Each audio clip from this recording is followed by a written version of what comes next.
तो कहानी की शुरुआत में हमें 1946 का वक्त दिखाया जाता है, जहाँ पर एक फैमिली समंदर के किनारे एक घर में रहा करती थी। उस फैमिली में एक कपल और उनकी एक बेटी थी। अब रात को जब वो फैमिली सो रही थी तो उनके पानी के टैंक से कुछ आवाजें आती हैं। उस औरत का हस्बैंड लालटेन लेकर टैंक के अंदर देखने जाता है कि आखिर वहाँ पर है क्या। वो जब अंदर जाता है पहले तो उसे कुछ नहीं मिला था। जब वो बाहर आ रहा था तो कोई चीज उसे अपनी तरफ खींच लेती है, जिसके बाद उस आदमी का कुछ पता नहीं चला कि वो कहाँ पर गया। अब कहानी कुछ वक्त आगे जाती है। हम एक कपल को देखते हैं। बेन और उसकी वाइफ मिलकर जानवर बेचा करते थे। इस काम में उनकी मदद उनकी बेटी भी करती है। उनकी दुकान में बहुत से तरह तरह के जानवर थे जिन्हें वो बेचा करते थे। जब वो अपनी दुकान को बंद कर देते हैं तो बेन के पास एक बूढ़ा आदमी आता है जो बताता है कि मैं एक वकील हूँ और तुम्हें तुम्हारी मॉम के बारे में बताने आया हूँ। बेन की वाइफ सुनकर कहती है, बेन की मॉम की तो कुछ महीनों पहले मौत हो गई है। जिस पर वो वकील कहता है, हाँ इस बात को तो मैं जानता हूँ, पर मैं उन्हीं के बारे में तुमसे बात करने आया हूँ। बेन, तुम्हारी फैमिली के कुछ राज हैं जिन्हें मैं आज तुम्हें बताना चाहता हूँ। शायद तुम्हारी मॉम ने भी तुम्हें कभी इन बातों के बारे में नहीं बताया। बेन और उसकी वाइफ ये सुनकर हैरान हो गए थे और उससे पूछते हैं कि आखिर ऐसा क्या राज है। वकील यहाँ पर बेन को उसके मॉम डैड के एक पुराने घर के बारे में बताता है और कहता है, तुम आखिरी मालिक हो उस घर के, जो चाहे उसके साथ कर सकते हो। वो उसे घर की चाबियां भी दे देते हैं जो समंदर के किनारे था। अब बेन वकील से अपने डैड के बारे में भी पूछता है। वो कहता है कि मेरे डैड की मौत तो एक्सीडेंट की वजह से हुई थी। वकील कहता है, नहीं, तुम्हारे डैड और बड़ी बहन वहीं उसी घर के आसपास कहीं से गायब हो गए, जिनका आज तक कुछ भी पता नहीं चला। तुम्हारी मॉम ने तुमसे झूठ बोला था। यहाँ पर हमें पता चलता है जो सीन हमने कहानी के शुरू में देखा वो बेन की फैमिली थी। बेन के डैड ही उसी टैंक में गए थे जहाँ पर जाकर वो गायब हो गए, जिनका अब तक कुछ पता नहीं चला था। वो वकील बेन को एक अखबार भी दिखाता है जिसमें बेन के डैड की गुमशुदा होने की खबर छपी थी। बेन इस बात को समझ गया था कि उसकी मॉम ने उसे झूठ बोला था। बेन अब उस घर में अपनी फैमिली को ले जाने के लिए तैयार था। वो जाकर देखना चाहती थी कि वो जगह रहने के काबिल है या नहीं। अगली सुबह बेन अपनी फैमिली को लेकर निकल पड़ता है। अब जब वो जंगल के रास्ते जाने लगते हैं तो देखते हैं उधर एक दरख्त गिरा हुआ है। ये अपनी गाड़ी को वहीं पर खड़ा करके आगे पैदल जाने लगे थे, जहाँ पर पहुंचकर इन्हें पता चलता है कि वो घर बहुत पुराना हो चुका है, जो पौधों में छुपा हुआ था मगर प्यारा लग रहा था। बेन उस घर के पास जाकर देखता है कि उसे किसी ने लकड़ियों से बंद किया हुआ है। बेन अब सारी लकड़ियां उखाड़कर घर का दरवाजा खोलता है। अंदर जाकर सभी बहुत हैरान थे क्योंकि वो घर बहुत बड़ा था। बेन को वहाँ पर अपनी मॉम की पुरानी तस्वीर भी मिलती है और वकील जो कह रहा था उसे यकीन हो चुका था कि सारी बातें सच हैं। बेन की वाइफ उस घर का पिछला दरवाजा खोलती है जहाँ पर जाकर एक बहुत ही खूबसूरत नजारा था। अब बेन की वाइफ सबको बुलाती है। वो देखते हैं उधर एक पानी का टैंक भी है। बेन की वाइफ उस टैंक के बारे में पूछती है। वो बताता है कि ऐसे टैंक अक्सर पुराने लोग अपने घरों में बनवाया करते थे और फिर जब भी बारिश होती थी वो पानी को महफूज कर लिया करते थे। वो करीब 100 फुट के पाइप भी डाल देते थे जिससे पानी पूरे घर में भी जा सकता था। बेन अपनी वाइफ से कहता है, मैं टैंक के अंदर जाता हूँ ताकि पानी को दोबारा से शुरू कर सकूँ। जब वो अंदर जाकर देखता है तो उसे पता चलता है कि सारा टैंक बिल्कुल सूखा पड़ा है, जिसकी उसे मुरम्मत करनी होगी। उसे उस टैंक में एक गिरी हुई लालटेन भी मिलती है। वो उसे लेकर बाहर आ गया था। अब ये सभी सामान लेकर घर में रहने लगे थे। जब बेन की वाइफ घर की सफाई कर रही थी तो उसे उसकी बहन की पुरानी तस्वीर मिलती है। साथ ही कुछ पेपर्स मिले थे जिनमें लिखा था कि बेन की बहन और उसके डैड की मौत डूबने की वजह से हुई थी, जिसका बेन की मॉम ने उसे कभी भी नहीं बताया। इस बारे में अब उसकी वाइफ बेन को बताती है। ये जब दोनों बैठे बातें कर रही थी तो अचानक से इन्हें बाहर से किसी की आवाज आती है। इन दोनों को पहले तो लगता है कि बाहर कोई है, मगर बेन अपनी वाइफ से कहता है शायद बाहर हवा से ऐसे ही दरवाजा बचा होगा, और ये बात कर दोनों हंसने लगते हैं। तभी उनके पास उनकी बेटी आती है। बेन अपनी बेटी से कहता है जाओ जाकर सो जाओ, मगर उसे नींद नहीं आ रही थी।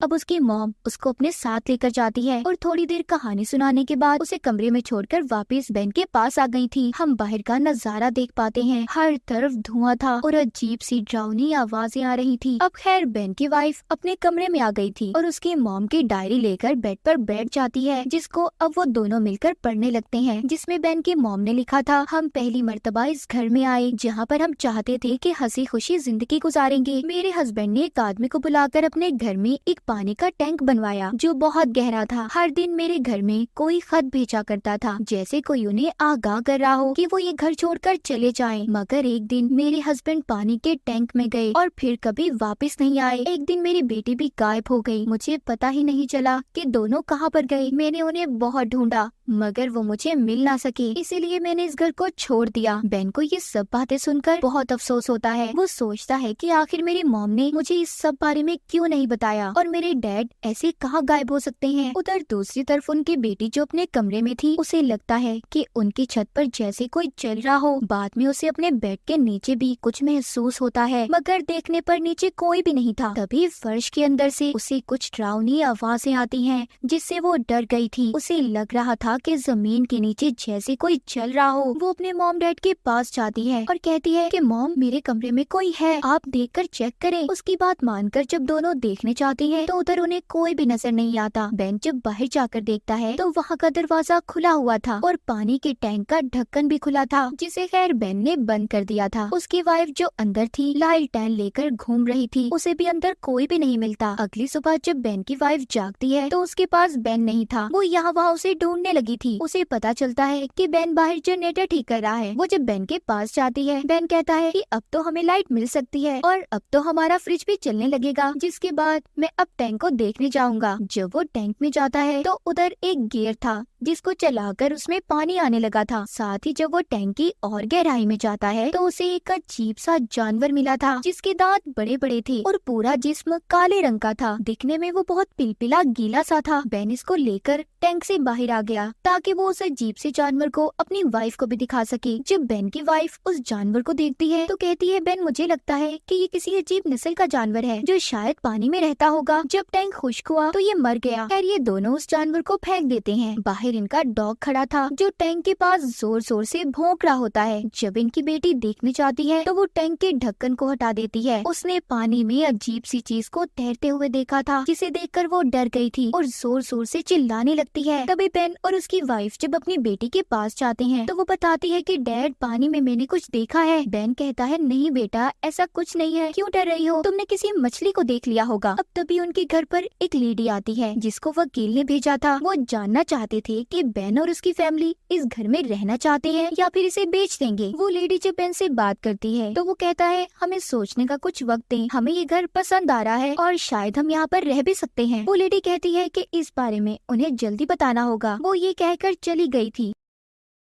अब जब वो अपनी गाड़ी के पास जा रही थी जो उसने बेन के घर से थोड़ा दूर खड़ी की हुई थी, जब वो अपनी गाड़ी में बैठकर जाने वाली थी उसकी गाड़ी स्टार्ट नहीं हो पाती और उसे अजीब आवाजें भी आ रही थी। जब वो गाड़ी को ठीक करने बाहर निकलती है तो एक अजीब सी चीज झाड़ियों से निकलकर उस पर हमला करती है। पहले तो उसे कुछ समझ नहीं आता कि उस पर किसने हमला किया। बाद में वो चीज उसे घसीट कर झाड़ियों में ले गई थी। हम बस उस लेडी की आवाज ही सुन पाते हैं और बाद में तेज गुर्राने की आवाज को सोते हुए बेन की वाइफ ने भी सुना था। अब जब वो चेक करने कमरे से बाहर आती है तो अपनी खिड़की पर अजीब से किसी क्रिएचर को देखती है, जिसे देखकर वो डर गई थी और जोर से चिल्लाने लगती है। उसकी आवाज को सुनकर बेन भी वहाँ पर आ गया था। वो उससे कहती है, बेन, मैंने इधर किसी को देखा है। जब बेन जाकर देखता है तो उधर कोई भी नहीं था। अगली सुबह बेन अपने जनरेटर को दोबारा स्टार्ट करता है और फिर जब वो अपने सिंक के नलके से पानी लेने लगता है तो देखता है उधर तो पानी आ ही नहीं रहा था। वो चेक करने टैंक में जाता है कि उनके नलकों में पानी क्यों नहीं आ रहा। जब वो अंदर जाकर देखता है तो उधर पाइप में कुछ फंसा हुआ था, उसमें लकड़ी फंसी हुई थी। अब वो उस लकड़ी को बाहर निकाल देता है, उस पर एक लॉकेट भी था। तभी उसे पानी में एक मरा हुआ खरगोश नजर आता है, जिसे लेकर वो बाहर आ गया था और अपनी वाइफ को दिखाता है। कहता है, देखो, मुझे एक और चीज मिली है। वो अपनी वाइफ को वही लॉकेट दिखा रहा था जो उसे पानी के टैंक से मिला था। बेन की वाइफ उस लॉकेट को देखते ही कहती है, शायद मैं इसके बारे में जानती हूँ, ये किसका है? वो उसे उसकी बहन की तस्वीर दिखाती है। वो कहती है, देखो, ये लॉकेट तुम्हारी बहन का है। बेन को अब ये लगने लगा था कि यहाँ पर कुछ तो गड़बड़ जरूर है। जैसे उसके डैड और फिर उसकी बहन गायब हो गई, वो अपनी वाइफ से कहता है, हमारी बेटी का ख्याल रखना। मैं पास ही गैस स्टेशन पर जाकर पुलिस को कॉल करता हूँ। मुझे लगता है यहाँ पर कोई मसला जरूर है। अब वो अपनी गाड़ी लेकर निकल गया था। अब घर पर अकेली उसकी वाइफ अपनी बेटी के साथ थी। बेन